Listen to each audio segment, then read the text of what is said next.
Okay student, तो आज हम देखते हैं बेसिकली स्फेरिकल मिरर. ठीक है, so 10.2 that is spherical mirror. In this topic we are going to discuss the important terms. कुछ इंपॉर्टेंट टर्म्स यहाँ पे डिस्कस करने वाले हैं related to the spherical mirror. Right, so first of all आपको ये पता होगा कि what is concave mirror and convex mirror, है ना. तो आपने पहले भी बहुत क्लासेस में पढ़ा होगा, बट मैं आपको यहाँ पे एक बार बता दूँ डेफिनेशन के हिसाब से, जहाँ पे यहाँ पे एक्सप्लेन किया है. Right, so the reflecting surface of a spherical mirror may be curved inward और आउटवर्ड. ठीक है, तो वो इनवर्ड ऐसे कर्व हो सकता है या फिर ऐसे कर्व हो सकता है. रिफ्लेक्टिंग सरफेस कैसी भी हो सकती है. ठीक है, सपोज मेरे पास है जैसे ग्लास है. ठीक है, तो कर्व ऐसे भी है और वही चीज़ अगर मैं अंदर से देखता हूँ तो कर्व ऐसे दिखेगा. समझ में आ रहा है. राइट, सो तो रिफ्लेक्टिंग सरफेस कैसे भी कर्व हो सकता है, अंदर की तरफ ऐसे और या बाहर की तरफ. एक ही रिफ्लेक्टिंग सरफेस हो सकता है जनरली मिरर में. ठीक है, दो रिफ्लेक्टिंग सरफेस नहीं होते, और वो होंगे तो फिर वो एक स्पेशल मिरर हो जाएगा. नाउ अब कॉन्केव मिरर किसको कहेंगे. सो अ स्फेरिकल मिरर, यहाँ पे डेफिनेशन है. ठीक है, so a spherical mirror whose reflecting surface is curved inward. ठीक है, इनवर्ड की तरफ कर्व है, that is face toward centre. ठीक है, जैसे मैं इसी का एग्जांपल लेता हूँ कि यहाँ पे अगर मैं ऊपर से देखूंगा तो मुझे ये दिखेगा, ये रिफ्लेक्टिंग सरफेस अगर मैं देख रहा हूँ. Right, so this is a convex, और यही चीज़ इनवर्ड की तरफ, राइट, ये सेंटर की तरफ जा रहा है, ये कर्व सेंटर की तरफ जा रहा है, तो उसको हम कहेंगे कॉनकेव. ये हो जाएगा कॉनकेव.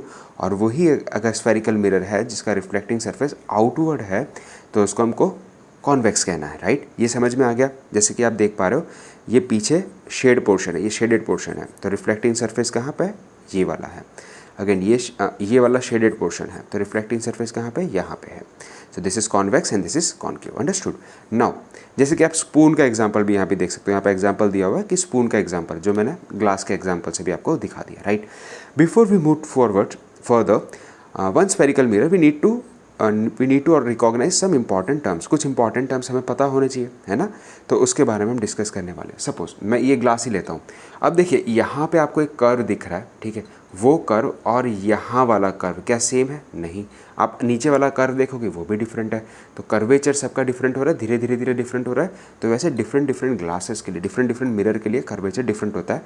तो कौन कौन से टर्म हमें यहाँ पे पता होने चाहिए. ठीक है, now the center of the reflecting surface of a spherical mirror is the point. ठीक है, called pole. ठीक है, अब जैसे एक स्फेरिकल मिरर ले लिया. ठीक है, ये स्फेरिकल मिरर है, यहीं पे आपको दिखा देता हूँ, या फिर लेट मी ड्रॉ दिस. ये कौन सा हो जाएगा अगर मैं पीछे, इसका मतलब क्या होता है कि यहाँ पे आपने पेंट करके रखा हुआ है. ठीक है, और रिफ्लेक्शन यहाँ पे हो रहा है. आप यहाँ पे खड़े हो और आपका चेहरा यहाँ पे दिख रहा है, मीन्स इस तरफ से आप देख रहे हो. Right, so this is concave. Now यहाँ पे क्या बोला, the centre of reflecting surface of a spherical mirror is the point of the pole. अब यहाँ से लेके यहाँ तक ये कर्वेचर मैंने लिया सपोज. ठीक है, एक ही बार में आपको सारी चीज़ें समझ में आ जाएंगी अगर आपने फोकस से सुना तो ये जो सेंटर है ना, यहाँ से लेके ये कर्व का ये वाला सेंटर, इसको हम क्या कहते हैं, पोल. पी से डिनोट करते हैं, so p denotes pole. Let me write this with this so that आपको थोड़ा सा दिखे. ठीक है, और उसको कहते हैं हम पोल. डेफिनेशन यहाँ पे लिखी है, the centre of reflecting surface of the spherical mirror is is a point called a pole. तो ये पॉइंट होता है रिप्रेजेंटेड बाय पोल. ठीक है, चलिए. नाउ आई होप आपको दिख रहा होगा. Yes, now it is visible. ठीक है, यहाँ पर आ जाइए. Now the reflecting surface of a spherical mirror form a part of a sphere. तो बेसिकली अगर मैं इसको ऐसे कंप्लीट कर दूँ, ऐसे ऐसे ऐसे ऐसे, ठीक है, अगर आप ध्यान से देखो तो एक पूरा स्फीयर बन जाएगा, एक सर्कल बन जाएगा. तो इतनू सा पार्ट क्या हो जाएगा, is a part of sphere. और इसका कुछ सेंटर होगा, अगर ये सर्कल है, राइट, इस सर्कल का कुछ सेंटर होगा ऐसे. तो ये जो डिस्टेंस होता है ना, उसको हम कहते हैं centre of curvature of spherical mirror. ठीक है, इस सेंटर को, ये डिस्टेंस को नहीं कहते, सॉरी, इसको रेडियस ऑफ कर्वेचर बोलते हैं. इस पॉइंट को हम बोलते हैं. ठीक है, मैं एक और पेन ले लेता हूँ ताकि, ठीक है, ये जो पॉइंट है ना, ये पॉइंट, ये जो बीच वाला पॉइंट, इस सर्कल का जो पॉइंट है, अगर मैं ऐसे ऐसे इसको कंप्लीट कर दूँ सर्कल को, तो जो बीच वाला पॉइंट है उसको कहते हैं centre of curvature of spherical mirror. तो ये जो स्फेरिकल मिरर है उसका ये सेंटर ऑफ कर्वेचर है. समझ में आ गया. अच्छा, दूसरी चीज़ अगर हम बताएं, इसको रिप्रेजेंट करते हैं सी से. So c represents what, centre of curvature of spherical mirror. ठीक है, पूरा लिख लेना आप. Okay, please note that. ठीक है, यहाँ पे एक चीज़ नोट करने वाली है कि ये वाला जो पार्ट है ना, अपना इतना सा ही पार्ट है ना स्फेयर का, जो मिरर है आपका इतना ही है. तो ये जो पोल था पोल तो इसके ऊपर था, so pole is a part of spherical mirror, but ये हवा में है, कहीं पे भी नहीं है, ठीक है, यहाँ पे है, ठीक है, it's not a part of mirror, ठीक है, ये मिरर का पार्ट नहीं है। मोर ओवर अगर हम बात करें centre of curvature in the front of it, अच्छा तो ये आपको सिंपल सी बात है कि ये यहाँ पे लाई करता है, जो कॉन्केव मिरर है उसके फ्रंट में लाई करता है, और यही चीज़ अगर मैं यहाँ पे ऐसे कॉन्वेक्स मिरर बना देता, तो वो यहाँ कहीं लाई करता सेंटर ऑफ कर्वेचर, तो वो उसके पीछे लाई करता है। समझ में आया? क्योंकि ये सर्कल यहाँ पे बनेगा ऐसे, समझ में आया? तो बिहाइंड द कॉन्वेक्स मिरर, ठीक है, तो सेंटर ऑफ जो सेंटर है वो यहाँ पे लाई करता है, बिहाइंड, अंडरस्टूड। नाउ अगर हम देखें कि बिहाइंड द मिरर, वो तो हो गया, ठीक है। Now radius of curvature, now let me tell you कि ये वाला जो डिस्टेंस होता है ना, ये वाला डिस्टेंस, ये यहाँ से लेके एक्चुअली ये वाला डिस्टेंस, ठीक है, इसको कहते हैं रेडियस ऑफ कर्वेचर, और लेटर आर से रिप्रेजेंट करते हैं, रेडियस ऑफ द स्फीयर, क्योंकि स्फीयर का जो रेडियस है वो ही बोलते हैं, और उसको बोला जाता है radius of curvature of mirror, ठीक है। So radius of curvature of mirror. Similarly ये चीज़ यहाँ पे भी होंगी, अंडरस्टूड। ये वाला जो है वो radius of curvature of mirror, समझ में आ गया? क्लियर है यहाँ तक? ठीक है, चलिए। नाउ ये होने के बाद आते हैं कि अच्छा एक लाइन है, ये जो लाइन है, ये जो सेंटर में एक लाइन है जो यहाँ से पास हो रही है, उसको हम बोलते हैं principal axis, represented by P. नहीं, यहाँ पे ऐसा कोई रिप्रेजेंटेशन नहीं है, जनरली हम पूरा लिखते हैं इसको, आधा अधूरा नहीं लिखते हम, क्योंकि पी से हम पोल को रिप्रेजेंट कर रहे हैं, ठीक है, तो प्रिंसिपल एक्सेस को पी से रिप्रेजेंट नहीं कर पाएंगे, ये चीज़ का ध्यान रखना, ठीक है। सो प्रिंसिपल एक्सेस ऐसा पूरा लिखा जाता है, समझ में आ गया? ओके। नाउ अगर आगे बात करें हम, तो ये सारी चीज़ें मेन चीज़ें आपको बता दी। कौन सा देखा आपने? पोल देखा, रेडियस ऑफ कर्वेचर देखा, सेंटर ऑफ कर्वेचर देखा, है ना, radius of curvature of that lens, ठीक है, सॉरी लेंस नहीं, मिरर, ये सेंटर ऑफ कर्वेचर, उसके बाद हमने प्रिंसिपल एक्सेस देखा, अंडरस्टूड, ठीक है। नाउ पेपर, अच्छा अब एक और चीज़ अगर हम बात करें कि आपने देखा होगा कि हम छोटे छोटे बच्चे लोग क्या करते हैं, ऐसा पेपर रखते हैं, फिर मिरर रखते हैं, वो जल जाता है, ठीक है, वो लेंस से करते हैं, बट ऐसी चीज़ें आप लोग इससे भी कर सकते हो, मिरर से भी कर सकते हो, ठीक है, कहीं ना कहीं। तो वो किस लिए जलता है? बिकॉज जो सारी रेज आती है ना, आपको यहाँ पे विजिबल होगा, ठीक है, ये जो आपको सारी रेज आ रही है, ठीक है, ये सारी रेज यहाँ पे बीच में कन्वर्ज होती है, ठीक है, कन्वर्ज होती है, कन्वर्ज कर देती है, सारी रेज जो ऐसे ऐसे ऐसे आएंगी ना, वो सारी कन्वर्ज हो जाएंगी, समझ में आ गया? तो इसीलिए सारी कन्वर्ज हो रही है, तो यहाँ पे एकत्र हो जाएंगे, फोकस बढ़ जाएगा इसका, ठीक है, फोकस बढ़ जाने से क्या होगा, वो पेपर जल जाएगा। और इसीलिए उस पॉइंट को हम कहते हैं, मान लीजिए यहाँ से रेज आई, let me take another colour so that it is easy for you to understand, right. Suppose pen ले लेते हैं, ठीक है, तो यहाँ से रेज आई, यहाँ से रेज आई, यहाँ से रेज आई, ऐसे पैरेलल रेज आई, ठीक है, ऐसे ऐसे रेज आ रही है, यहाँ पे मैंने ऐसा सनलाइट रख दिया, यहाँ से रेज आ रही है, अब वो टकराने के बाद रिफ्लेक्ट होगी, तो रिफ्लेक्ट होकर वो यहाँ कहीं पे ऐसे मिलेगी, समझ में आ रहा है, ऐसे ऐसे मिलेंगी, and this is called a रे डायग्राम, राइट। तो ये ऐसे मिलना स्टार्ट है। अब ये जो पॉइंट है ना, जिस पॉइंट पे ये मिलेगी, जहाँ पे वो फोकस हो रही है, उसको हम कहते हैं फोकस, ठीक है, it is represented by F, ठीक है। मान लीजिए आप एक साथ बहुत सारे काम कर रहे हो, ठीक है, मतलब ये भी करना है, वो भी करना है, ये भी करना है, वो करना है, तो आपका फोकस नहीं है, हम क्या कहते हैं, फोकस करो, एक काम पे फोकस करो, तो ये जितनी भी रेज आ रही है ना, वो फोकस करके इस पॉइंट पे आ जाती है, तो यहाँ पे जो पेपर रखा होगा वो जल जाएगा, अंडरस्टूड।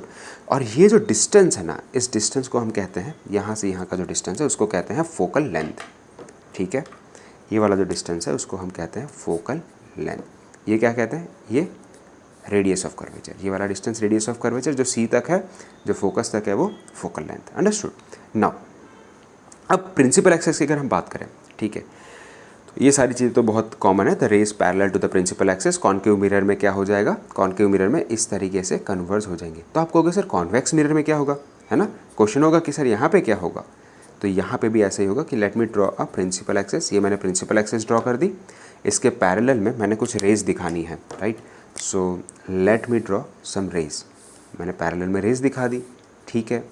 नाउ ये तो भी दिखा दिया, अब ये कन्वर्स कहाँ होंगी, यहाँ पे तो जा नहीं सकती, वो इस तरीके से कन्वर्स होंगी। एक्चुअली कन्वर्स वर्ड यूज़ नहीं करेंगे, we will use the word diverge हो जाएंगी, क्योंकि वो लॉ ऑफ रिफ्लेक्शन जो हमने पढ़ा था लास्ट क्लास में, उसके हिसाब से लॉ ऑफ रिफ्लेक्शन ऑफ, है ना, तो वो डाइवर्ज हो जाएंगी, ऐसे दूर चली जाएंगी, ऐसे दूर चली जाएंगी, ठीक है, ऐसे चली जाएंगी, अच्छा, आप यहाँ पे फिगर में भी देख सकते हैं, ठीक है, इस तरीके से दूर चली जाएंगी और वो इस तरीके से जाएंगी कि जब आप उसको ऐसे मिलाएंगे ना, ऐसे ऐसे मिलाएंगे ना, ऐसे ऐसे पीछे की तरफ, तो वो एक पॉइंट से मिलेगी और वो पॉइंट होगा आपका फोकल लेंथ, ठीक है। ये तो आ रही है पूरा डिस्टेंस है, वो हो जाएगा आपका फोकस और ये डिस्टेंस हो जाएगा फोकल लेंथ। समझ में आया? तो यहाँ पे एक्चुअली मिल रही थी, यहाँ पे इट सीम्स लाइक कि यहाँ से रेज आ रही है, ऐसा it seems like that. So that's why यहाँ पे एक वर्ड यूज़ किया है कि यहाँ पे तो एक्चुअली मीटिंग हो रही है, it is a meeting point, intersecting point. F is a intersecting point in the case of concave mirror, while it appears to be come from this point in the case of convex mirror, ठीक ना। ऐसा लगता है कि यहाँ से ही सारी raise आ रही है, अगर यहाँ पे कोई खड़ा है तो क्या बोलेगा, यहाँ से आ रही है, उसको नहीं पता कि यहाँ से आ रही है। अंडरस्टूड? अच्छा, so again the principal focus is represented by capital F, इस चीज़ का ध्यान रखना, इसको हम कैपिटल एफ से रिप्रेजेंट करते हैं और जो फोकल लेंथ है उसको हम स्मॉल एफ से रिप्रेजेंट करते हैं, इस चीज़ का ध्यान रखना। Capital F for the focus, ठीक है, और small F for focal length. यहाँ तक आपको क्लियर होगा। Now reflecting surface of the spherical mirror is by large mirror, ठीक है, ये तो बहुत कॉमन सी सारी चीज़ें हैं। अब मैं आपको एक चीज़ बता दूँ कि जैसे ये पूरा स्फीयर होता, right, suppose this is a sphere, ये पूरा का पूरा ऐसा स्फीयर है, तो यहाँ से एक स्ट्रेट लाइन अगर मैं खींचूंगा दैट इज़ द डायमीटर, मैं कह सकता हूँ ये डायमीटर होगा। बट वही चीज़ अगर मैं let me take this pencil too, अब ये डायमीटर होगा किसका, स्फीयर का, बट वही चीज़ अगर मैं ऐसे लाइन खींचूंगा, सपोज इसको मैं एम पॉइंट दे देता हूँ ये वाला और ये एन दे देता हूँ, दिस इज़ द अपर्चर, ठीक है। So the diameter of a reflecting surface of a spherical mirror is called aperture. तो ये जो डिस्टेंस हो जाएगा ना, वो हो जाएगा आपका अपर्चर। समझ में आया? अगर पूरा स्फीयर होता तो ये डिस्टेंस हो जाता उसका डायमीटर, ठीक है। इसको क्या कहते हैं, diameter of a reflecting surface, it is aperture. Understood? यहाँ तक क्लियर है? ओके। तो बेसिकली हम जितने भी लेंस पढ़ने वाले हैं ना, उसमें यहाँ पे नोट है, ये नोट है, ठीक है। जितने भी लेंस हम पढ़ने वाले हैं उसमें ऐसा हो जाएगा कि the spherical mirror whose aperture, यानी ये वाला distance is smaller than the radius, यानी इस डिस्टेंस से स्मॉलर होगा, वो सारे के सारे हम पढ़ने वाले हैं, है ना। तो रेडियस ऑफ कर्वेचर ये वाला जो डिस्टेंस है उससे ये वाला डिस्टेंस आपका कम होने वाला है, वैसे लेंस हम पढ़ने वाले हैं। अब लास्ट पैराग्राफ में ये जो लास्ट चीज़ है वो देख लेते हैं कि यहाँ पे बेसिकली ये जो डिस्टेंस है ना, यहाँ से यहाँ का आर है, यहाँ से यहाँ का डिस्टेंस आर है, चलिए एक में ही सब कुछ हो गया। यहाँ से यहाँ तक का डिस्टेंस, ये वाला डिस्टेंस आर है ना, वो डिस्टेंस ट्वाइस होता है इसके बीच का। सपोज़ मैं यहाँ से यहाँ का अगर 1 सेंटीमीटर मानता हूँ एक्स सपोज़, तो ये पूरा का पूरा 2 सेंटीमीटर हो जाएगा। तो 1 सेंटीमीटर, तो हम ये कह सकते हैं कि F is the centre of this two, है ना, ऐसा बोल सकते हैं कि F is the centre of this 2 point. So इन दोनों पॉइंट के बीच का F सेंटर है। तो आई होप ये सारे टर्म बहुत अच्छे से आप लोग को क्लियर हो गए होंगे। फिर भी अगर कोई डाउट रह जाता है तो आप कमेंट सेक्शन में बताइए। Thank you so much. जय हिंद, वंदे मातरम।